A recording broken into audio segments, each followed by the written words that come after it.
Welcome to Grant Writing 101 for the El Dorado Community Foundation. My name is Kathy Haven, and I'm the Director of Grants, Programs, and Community Impact here at the Foundation. If you need to reach me, my email is kathy@eldoradocf.org. We've created this presentation for nonprofits who are interested in our competitive grants. This grant writing presentation is meant just for our grant applications. Because as we all know, every nonprofit needs a miracle worker. So 90% of the questions we get about our applications are about compliance. Nonprofits need to be in compliance with federal and state regulations. This really has nothing to do with the El Dorado Community Foundation. It has to do with running a legitimate nonprofit here in the United States. So 3 places that we check and we ask you to check your own nonprofit on when you apply with us are the ones in front of you on your screen. First and foremost is the IRS. The IRS is the federal agency that determines your 501c3 status through a letter that you receive after you file the Form 1023. And they are also the ones that all nonprofits turn their 990s into. 990s are your tax filings that are supposed to be filed every year within 5 months of the end of your year, whether it's a calendar or fiscal year. The IRS does not require you to file every year, but they do allow for you to miss a year or two so that you really only have to file every 3 years. So when we look at the IRS website and check out your nonprofit, what we are looking for is that you have filed at least once in the last 3 years. So based on today's date, we would be looking that you have filed sometime between 2020 and now. The second area of compliance is the Secretary of State, which is kind of linked with the Franchise Tax Board here in California. The Secretary of State is the organization where you filed your articles of incorporation originally, and every 2 years you need to file a statement of information where you list your board members. That's pretty much it, and who's in charge. The Franchise Tax Board is the state tax filing system where you file your 199s. We don't actually look at the Franchise Tax Board page because we have learned that the Secretary of State will show us if your taxes weren't filed for California. All we do here is look to make sure that you are active and nothing is in red. The third area of compliance is the DOJ. This, for some reason, is the challenge for many nonprofits. About 10 years ago, the California DOJ came up with a charity check, for lack of a better word. There is now an annual filing that needs to be done by every nonprofit that is collecting money in California. And the form is called the RRF1. And it's a 1-page form that asks about the money you bring in and the money you give out. It's a simple form. They do update their form. So one of the problems some nonprofits have is they use an old form. And along with the form, you usually have to include your 990. And if you don't file a 990 because your nonprofit is too small and you can file a postcard or the EZ version, you have to fill out their TR form, which stands for Treasurer's Report. It too is only a 1-page document. There is a small fee when you file these forms. That can also be an issue for some nonprofits if they pay the wrong amount. But regardless, we go onto this website and we are looking for your status to be current with the DOJ. If it's current and there are some notes afterwards, that's fine. Our issues are when you're delinquent or when you are revoked. If your status is delinquent or revoked, we cannot consider your application. As per the DOJ website, a nonprofit that is in delinquent status cannot collect any funds. So I was going to give you an example and show you what this looks like on all 3 with a small nonprofit that I'm a part of. So give me a second here. I am trying to move and it's not working. Just a minute. Here we go. All right. On the IRS website, this is the link that we provide you, and this is what we look at. If you know your EIN number, this is usually the easiest way to search here. You plug in your EIN number. If you don't know your EIN number, you can look by organization name. But plug in your EIN number, click search. Usually it works the first time. And boom, the Tahoe Learning Haven is the nonprofit I'm searching for right now.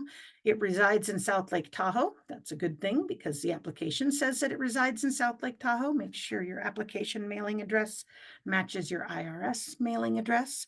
And when I click on Tahoe Learning Haven, I can see I can see the 501c3 letter. And there will be a letter here if for some reason your nonprofit status has been revoked with the IRS. And secondly, I am looking here at tax period. It says 2021. Great, that's anytime after 2020, so we're good to go. That one has been checked. Next, I look at the Secretary of State website. This is the second link on our application and on this presentation. Here, you have to put in the name. Sometimes the name doesn't work if you don't type it exactly as you filed it in your articles of incorporation. So double check that. And then down here, you can see that it says it's active. When I click on Tahoe Learning Haven, I see on the right side that it shows all of these standings to be good, including with the Franchise Tax Board. If there would be a problem, it would be down here in red. It would say statement of information is late or something like that. So that's the second one. The last one is the DOJ. Here's the link we provide you to check. You're welcome to check anytime. I would check. It changes a lot. And here too, I usually use the nonprofit EI, the 501c, the EIN number. Please use only numbers. If you put that little dash in there, it won't find it. This one sometimes it doesn't find it. Sometimes they have service disruption. So I'm going to try by name. Lovely. And, don't believe, let's try one more time. I did have this up a while and maybe it, there we go. Third time's a charm. All right, if you notice, I'm looking for charity registration. This would be also where you file your raffle paperwork. If you're running any sort of raffle paperwork, you need to file with the DOJ. But from the El Dorado Community Foundation standpoint, what we're looking for is that your charity registration is current, which means your nonprofit is able to accept dollars, whether it's in form of donations, sponsorships, or grants like we're looking at. Here it shows current, so it's all good to go. If you click, here is where it would show delinquent or revoked if it wasn't good to go. And if you click on the name of the organization, I think, if you click on it, it will go to a page and it'll give you details. And so the details will show what is wrong if there's something wrong. All right, let's go back to the presentation. Let me put this in full screen so that I don't forget. Perfect. And that's that with compliance. Please feel free to email me if you have questions, but keep in mind, if you have a compliance issue, it is these organizations that you need to take it up with.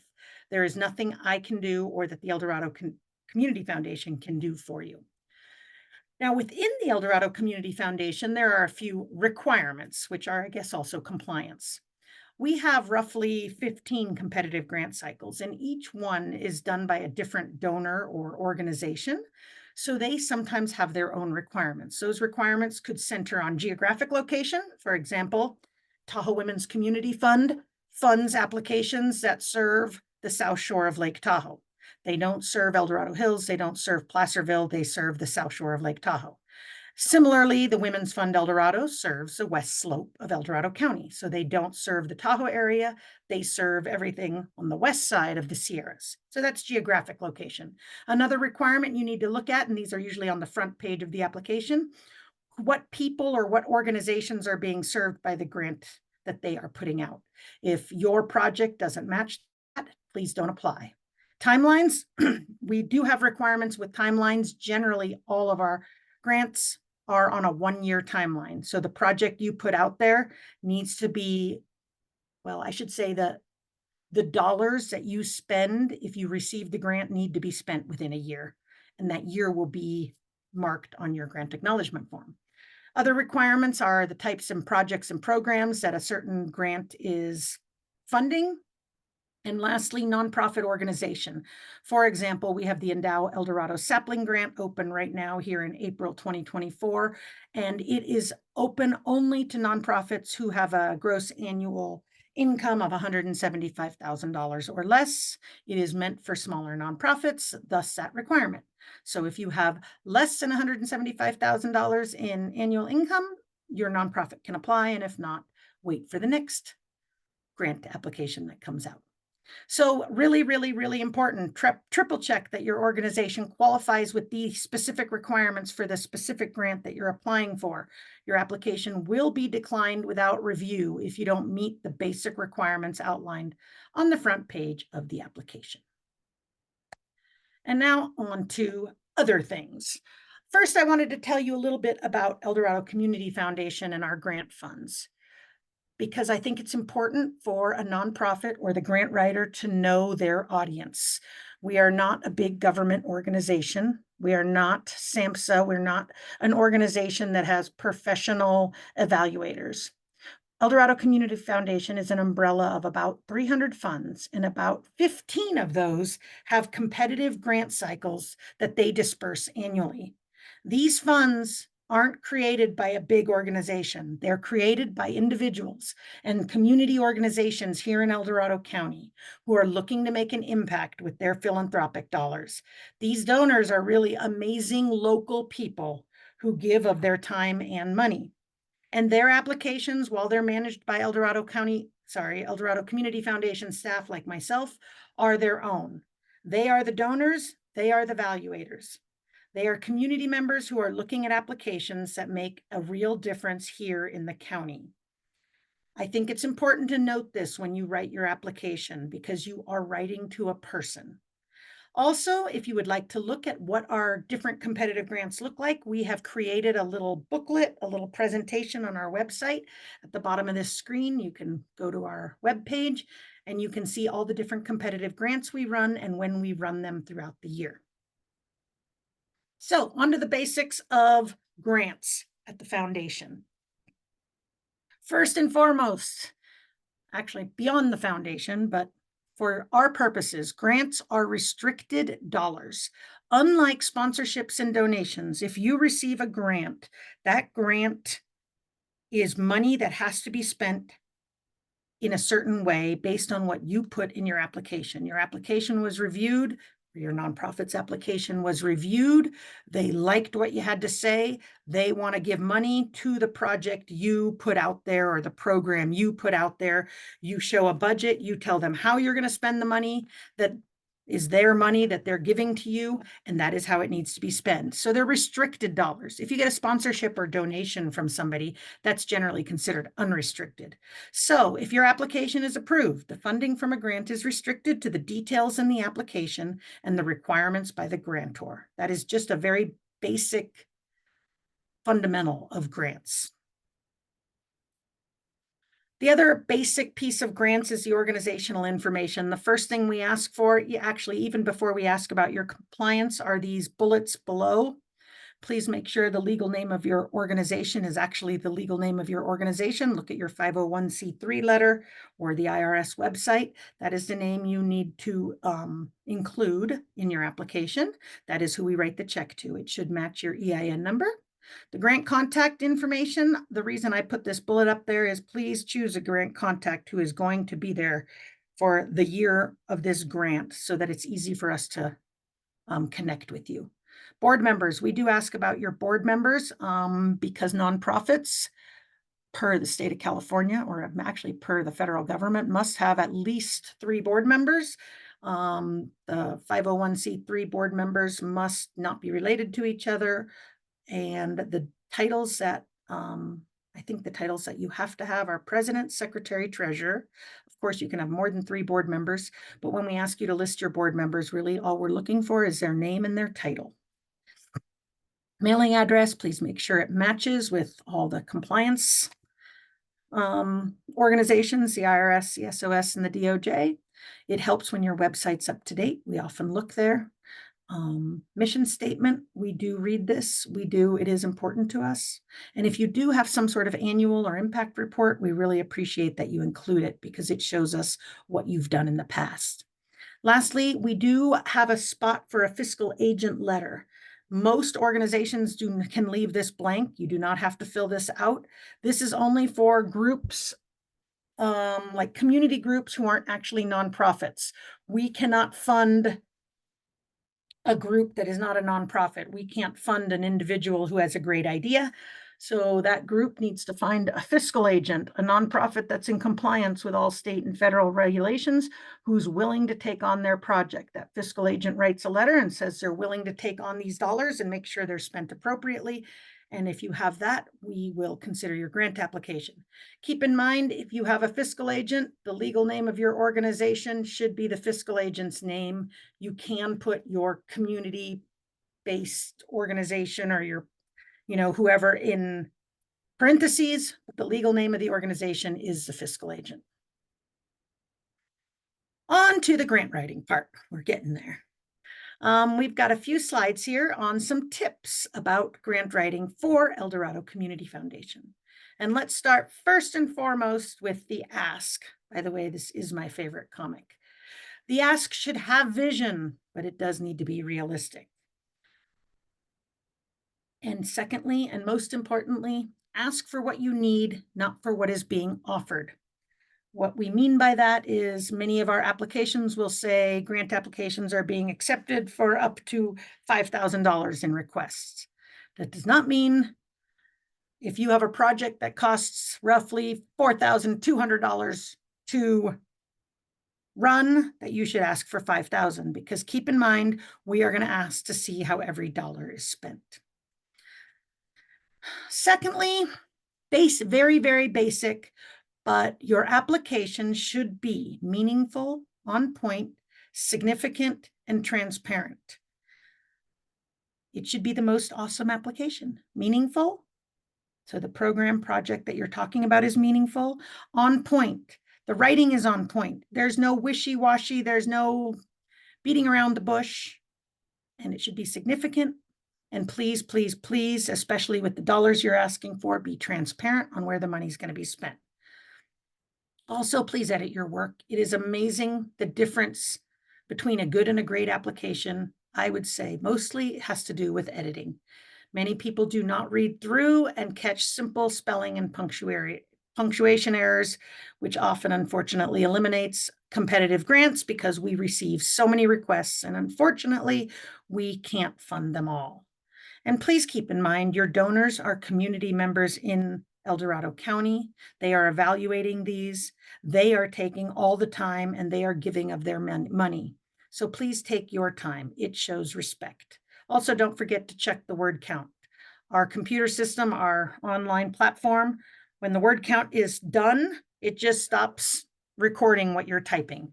So please reread all your questions and make sure it didn't just end in the middle of a paragraph. And the bottom line is follow all directions carefully. So most of our competitive grants are broken up really into 3 sections: need, quality, and impact. So when you are writing this, or maybe even before you're writing this, the things that you should consider for your nonprofit are these 3 areas. First of all, with need, what is the need in El Dorado County or in the El Dorado County community that your nonprofit's project is serving? Do you have data? And we mean specific data for El Dorado County, for if your project is just in Placerville, for Placerville area. We don't need data nationwide. We want data from our local area. What is the need here specifically? Secondly, quality. Define the quality of your project. Think timeline, think geographic area served, number served, and think about how you're going to describe this to show that it's quality. And lastly, and probably most importantly, is what's the impact going to be from this project or program that you want funded? How is it unique to the many other great how is it unique to the many other great ideas that are out there? And how are you going to measure the impact? That is often the most challenging question because some things are not so tangible, but you do need to answer that question for a great application. This is the last page of tips. Most important, or very important, are budgets. We do ask for a budget for the grant funds that you are requesting. If you are asking for $4,200, we expect your budget to show how you're going to spend $4,200. Be specific. Again, ask for what you need, not what's being offered. Make it simple and transparent. And remember, your budget in the application, we will expect it to match your budget in the final report. And then lastly, this comes up a lot. Grantees ask our grantors or our evaluators or the people that are in charge of the competitive grants what they should ask for. That is not really something a grantor can answer. The grantee, the nonprofit that is applying, the grant writer that is applying, the organization needs to decide on the funding request. Please don't ask the grantors, whether that's me or the Tahoe Women's Community Fund or Women's Fund El Dorado, how the funds should be spent. That is up to you to decide. That is up to you to write about. And then that is what is evaluated by our different competitive grant evaluators. And that's all. So I did add a quick slide. Management of grant funds. When you receive a grant from the El Dorado Community Foundation, it is once again restricted dollars. So I felt that this slide was important. First of all, you should have a copy of your application. It is really frustrating on our end when we ask for a final report and the organization says, "Oh, can you give me a copy of my application?" Our first thought is, what have they been doing for the last year? Because your application totally delineates how those dollars should be spent. So keep a copy of it. Also, when you receive a grant, when you are notified, congratulations, you receive a grant acknowledgement form that needs to be signed before we give you the dollars. Please read it carefully. This is a legal and binding contract. Make sure all parts of the grant acknowledgement form are viable for your nonprofit. And then third, account for every dollar on your grant. Keep a separate spreadsheet. Make sure you can show that that $4,200 was spent exactly as you explained in your application. If for some reason a change needs to be made, you can ask for a grant change form. You can email me and I will send you a grant change form. Please do so before you change your grant. The committee or the cabinet that is in charge of your grant will review it. They will decide if you're allowed to change it the way you want to change it. And after that, you will be notified. If you aren't granted a change, you will need to spend the money as expected or give the money back. Lastly, final reporting is essential. Unclear, incomplete, or vague reporting will basically keep your nonprofit from future funding from El Dorado Community Foundation. We expect the final report to match the application. And in some cases, if there's flagrant misuse of funds, we will ask for the money to be returned. Grant funds must be spent as described in the application. And that's it. If you have any other questions, feel free to email me, Kathy@ElDoradoCF.org. I am the director of grants, so I am the middleman, so to speak, between all competitive grants through the foundation and your nonprofit. So I'm happy to answer any questions if I can. And I look forward to hearing from you. We hope this presentation has been helpful. And we do want to finish by saying that for all the nonprofits in El Dorado County, we are so impressed with the work that you are doing. We wish we had money to fund everyone every time. You truly make a difference here. Thank you very much.